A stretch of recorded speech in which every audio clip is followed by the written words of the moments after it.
I just want to start this video out by saying this is not meant to be shitting on anyone, except the rich people at the top who aren't affected by it.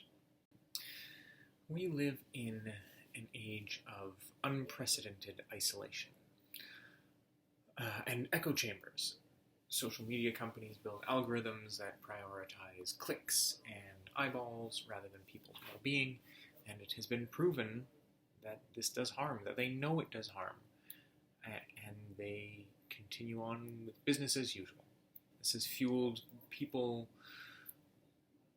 not being able to see outside their own bubble. There are systems in place that are so much bigger than any of us that can you really blame someone for not knowing the entire truth of what's going on? I don't claim to know the entire truth of what's going on in the world. I know enough of it to know that it's broken and that we have to come together and fix it. But no one knows the entire truth. People are increasingly locked in their own worlds. The pandemic has worsened that because we couldn't gather. We had to interact through algorithms that isolate us further, that feed back our own opinions to us until we're convinced that we're right, no matter how much evidence there is to the contrary.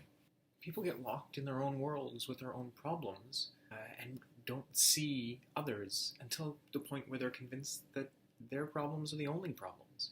And if they're not convinced that these are the only problems, they're convinced that these are the only problems that matter. Or depending on what kind of information you're consuming, the only problems that exist, that all other problems that other people are experiencing are lies, meant to replace you or to, I don't even know. I have a hard time connecting with that mindset. And here's where representation matters to everyone. Of course it matters to the people being represented. I don't know how many stories I've heard of black boys seeing Black Panther and going like, wow, we can be superheroes too. And of course you can. But it's important to everyone else so that we don't get so locked in our echo chambers. We've seen what this is doing to the world. More rife with misinformation than ever. People have less trust in government and media than I've ever seen. And it's hurting everyone. It's hurting public discourse. It's hurting the political scene. When you see people who look different than you in movies being good people, that's the first step towards empathizing with them. That's kind of what it's all about. If we're not in a society to make the world better for everyone, what are we in a society for? But can you blame people who are working 40 hours a week, barely making ends meet, or maybe just or making ends meet well, but they don't have the energy to seek out opinions that are different from their own because it's not as easy as it used to be. The internet, our biggest source of information, isn't neutral anymore. It's now built to feed us back what we want to see. It's hard to blame people. And however much we wish we lived in a different society, a society that worked for everyone, where everyone knows what's going on and trusts those we're supposed to trust, that's not the society we live in.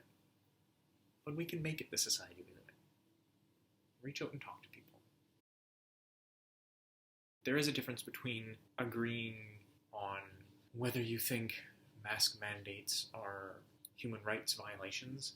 There's a difference between that and believing someone else has more or less worth because of the color of their skin or the way they identify as far as gender or sexuality. There are certain things we can't compromise on, but there are plenty that we can have conversations about that may lead to people losing those beliefs or realizing organizations or movements they're with hold those beliefs.